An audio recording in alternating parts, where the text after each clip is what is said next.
Fala turma, belezinha? O vídeo de hoje vai resolver todas as suas dúvidas sobre financiamento imobiliário. Se você está pensando em comprar sua primeira casa, ou quer saber se vale a pena financiar, ou quer pelo menos entender como é que funciona o programa Minha Casa Minha Vida, essa é a aula definitiva. Pode compartilhar com qualquer pessoa que estiver nessa fase de vida com você, porque as informações aqui podem mudar completamente a forma com que você pensa sobre comprar um imóvel ou não. E essa é uma aula que eu dou exclusivamente dentro da minha mentoria Eli, Enriquecendo com Leilão de Imóveis, mas eu decidi trazer de forma aberta, porque eu sei que pode ajudar muita gente. Então, mesmo que você não seja meu aluno ainda, vale muito a pena assistir esse conteúdo. E se você já me acompanha aqui há muito tempo, já sabe que o vídeo vai ser top. Deixa teu like e se você ainda não me acompanha, fica tranquilo. Aqui embaixo você pode pular, ó, bem aqui na barra do YouTube, para os pontos que te interessam e fazem sentido para você. Mas antes de você sair pulando, segura um pouquinho, porque eu acho que esse vídeo, no geral, vai agregar muito para você.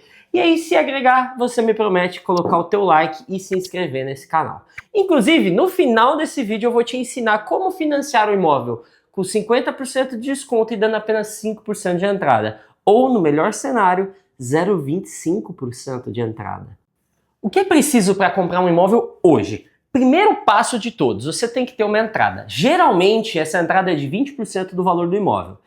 Quem daqui quiser detalhes sobre as faixas do Minha Casa Minha Vida, dá uma conferida no site, que eu deixei o site oficial no link aqui embaixo, tá? Mas você precisa ter pelo menos 20% de entrada.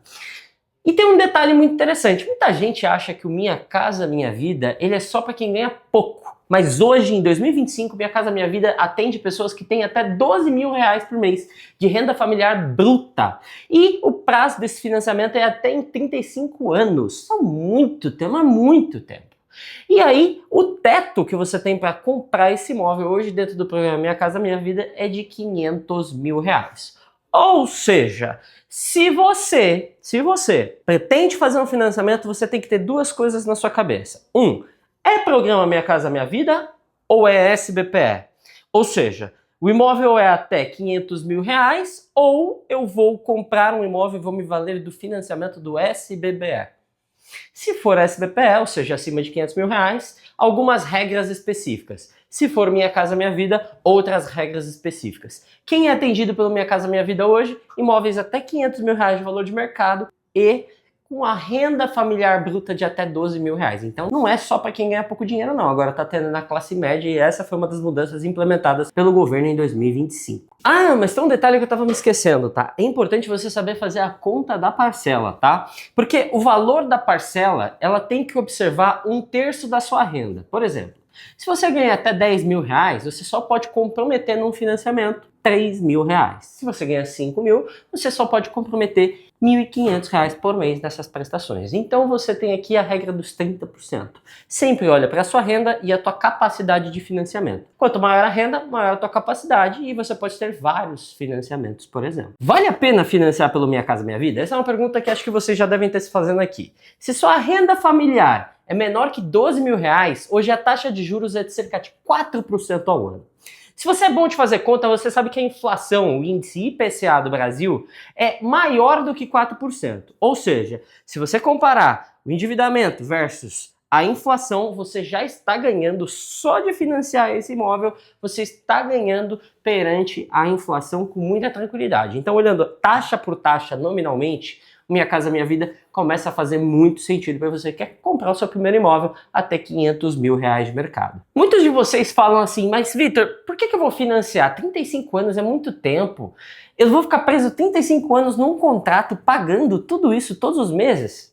Olha, com 1.000 reais você consegue reduzir várias parcelas do seu financiamento se você utilizar o sistema de amortização com redução de prazo. A dica é, use a maior parte do seu dinheiro extra para você amortizar, porque quanto mais você antecipa, menos juros você paga e mais rápido você quita a sua casa. E detalhe, tá? Você pode dividir até metade desse valor para quitar e investir todo o seu patrimônio ali para não todo o seu patrimônio, mas boa parte do seu patrimônio para ir amortizando essas prestações e os juros do seu imóvel ser reduzido e você pagar em muito menos tempo. Ao invés de pagar em 30 anos, você vai pagar em 10 e com um valor de dívida muito mais baixo. Quem pode solicitar financiamento? Primeiro, você tem que ser brasileiro ou naturalizado brasileiro, você tem que ser maior de 18 anos ou pelo menos antecipado com 16 anos, você deve ter renda suficiente para pagar a prestação. Lembra da regrinha dos 30%?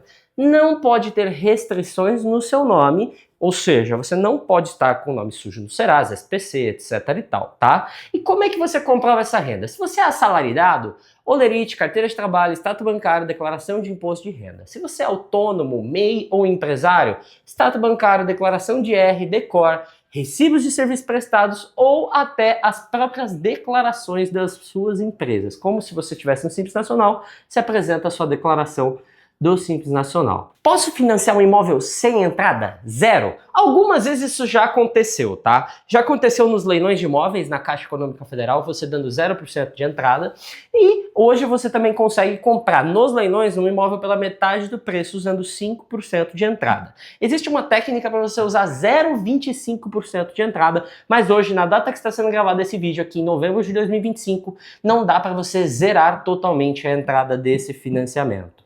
É importante avisar que quanto maior a entrada, menor os juros. E quanto menor a entrada, maiores os juros. É inversamente proporcional. E se você tem FGTS, você pode usar o FGTS como entrada ou como amortização do saldo devedor da tua dívida de financiamento. Mas agora você deve estar perguntando assim, Vitor, mas eu não ganho o suficiente para entrar no financiamento. Você pode fazer um negocinho chamado composição de renda. Você pode se juntar com 3 pessoas, cônjuge, pais, irmão, marido, filho, e simplesmente juntar as rendas de vocês e comprarem esse imóvel financiado em coletivo. Então vamos trazer um exemplo aqui. Você vai se casar com a sua esposa, você tem a renda de 5 mil reais, ela tem a renda de 5 mil reais, vocês juntos vão ter uma renda familiar bruta de 10 mil reais. E aí vocês podem comprometer até 3 mil reais por mês de prestações do financiamento.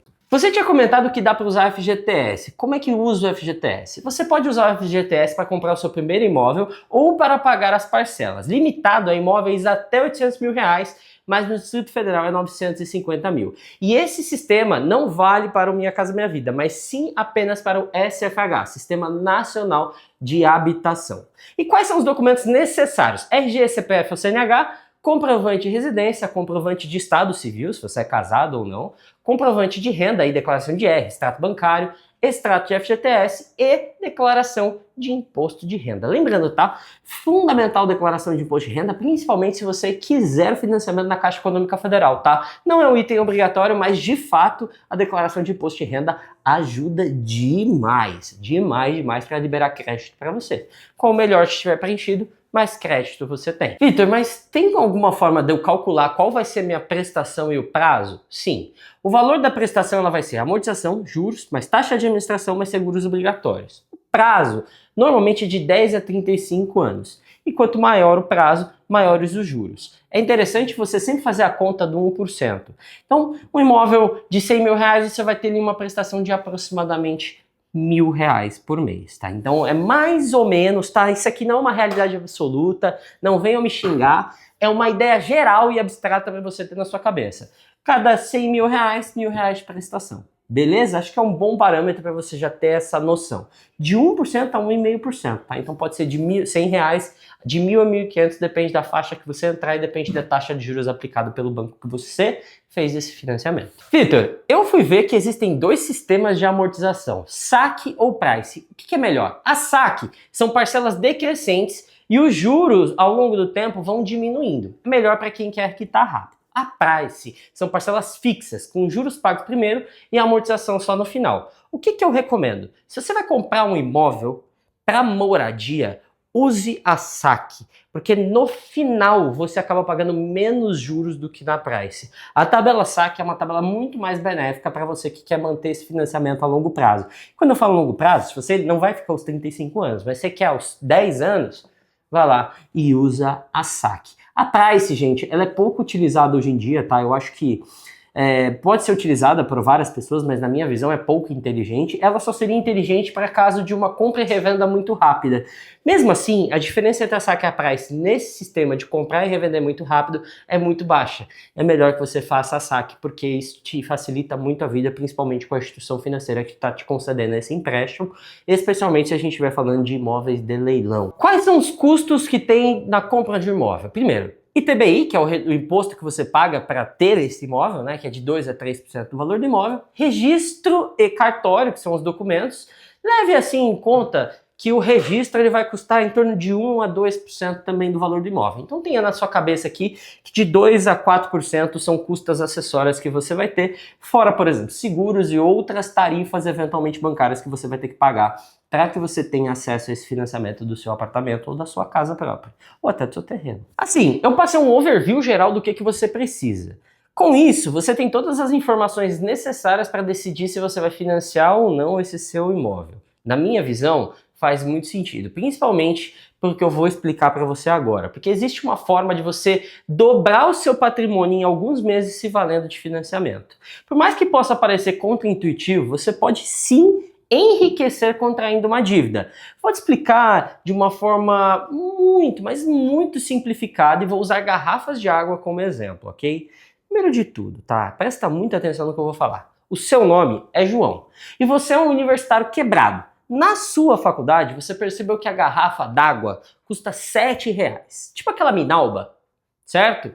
Você é amigo de um Marcelo, sabe aquele playboy, filho de empresário, aquele cara que chega de carro na faculdade? Então, você é amigo do Marcelo, você, João, vê que ele tem dinheiro e você, como uma pessoa muito inteligente, você pede R$10 emprestados pro Marcelo para você comprar 10 garrafas de água diretamente da distribuidora. Cada garrafa de água na distribuidora custa R$1 e na sua faculdade custa 7. Mas o Marcelo, como é muito inteligente, ele foi lá e colocou 10% de juros ao dia. Sim, muito abusivo, só para trazer esse conceito aqui e grudar na sua cabeça. Você, João, nem pensa duas vezes. Pega o dinheiro, mesmo com juros altíssimos, e compra suas garrafas d'água. Com esses R$10 em mão, você compra as 10 garrafas de água na distribuidora e à noite você revende essas garrafas d'água na porta da faculdade por R$2. As pessoas compram de você, afinal lá dentro custa 7, e naquela noite você vendeu as 10 garrafas de água a R$2. Ou seja, você teve um faturamento bruto aí de R$20. Como os juros do Marcelo são abusivos e diários, você pega esses R$20 do seu faturamento da venda das águas e quita a sua dívida. Mas qual que é o valor da sua dívida? R$10 mais 10% de juros ao dia. Ou seja, no dia seguinte, a dívida atualizada com seu amigo Marcelo vai estar R$11 e não mais 10. Então, com seus R$20, você paga R$11 de dívida e sobram 9 na sua mão. No dia anterior, você não tinha R$1 furado no teu bolso e agora você tem 9 na conta para continuar o seu negócio de garrafas d'água. Evidente que isso aqui pode parecer até um exemplo bobo, né? Um exemplo meio tosco, meio idiota, mas eu acabei de te ensinar uma técnica muito conhecida por investidores profissionais ao redor do mundo, um conceito conhecido como alavancagem patrimonial. O que isso significa? Você contrai uma dívida a juros mais baixos em relação ao que você consegue fazer de dinheiro. No caso que eu trouxe para vocês, o João pegou R$10 emprestado a uma taxa, nossa, extremamente abusiva de 10% ao dia, para pagar R$11 no dia seguinte para o Marcelo. Só que ele começou com R$0 e ele estava com 9 no bolso para poder comprar mais 9 garrafas d'água e aí sim iniciar o seu negócio sem nenhum tipo de dívida. Então a dívida não necessariamente ela é boa, mas você pode multiplicar o teu patrimônio. E eu vou trazer agora o passo a passo para você entender como é que você pode usar o financiamento de forma extremamente inteligente para dobrar o seu patrimônio em menos de um ano, usando o que todo mundo utiliza, mas que você não sabe: alavancagem patrimonial. Beleza, Vitor, eu entendi que alavancagem é legal, mas como é que eu uso alavancagem patrimonial para enriquecer? No começo desse vídeo eu te contei que é possível comprar imóveis pela metade do preço, ou seja, 50% de desconto, e com 5% de entrada. Muitas vezes você consegue até dar 0,25% de entrada, tá? Pois é. Talvez você não saiba, mas existe uma forma de comprar imóveis pela metade do preço e com uma entrada mínima, bem pequenininha. Mas o ideal é que você não compre esses imóveis para moradia. Eu deixo esse alerta aqui. Muito embora seja possível, eu acho que para usar essa estratégia, você tem que comprar para revender. Essa possibilidade acontece no site da Caixa Econômica Federal e eu vou colocar o link aqui do site da Caixa que tem imóveis pela metade do preço. Ou no próprio Google, se você jogar assim, entre aspas, imóveis Caixa, você vai encontrar essa lista. Lá você vai ter dezenas de milhares de imóveis sendo vendidos a 40, 50 ou 60% de desconto todos os meses. Eu mesmo já fiz essa operação centenas e centenas de vezes e saí de 0 para alguns milhões em poucos anos. E se você quiser um exemplo prático, mostrando passo a passo de como identificar um imóvel de leilão no site da Caixa Econômica Federal, comprar esse imóvel se valendo de financiamento, eu vou deixar aqui para vocês 2 vídeos para vocês assistirem na sequência, porque eu mostro o passo a passo na prática nesses 2. Eu recomendo que você assista. E se você quiser aprender mais sobre imóveis de leilão ou qualquer coisa do mercado imobiliário, pesquise pelas minhas redes sociais, @leilãocomvitor, porque eu ensino tudo no detalhe e com muito carinho para você. Sempre eu vou prezar por conteúdos diretos, com todos os dados e informações aqui na descrição do vídeo, sem enrolação e muita técnica para você aprender sobre esse investimento. Se valeu a pena para você, deixa o teu like, se inscreve no canal e eu vejo você no próximo.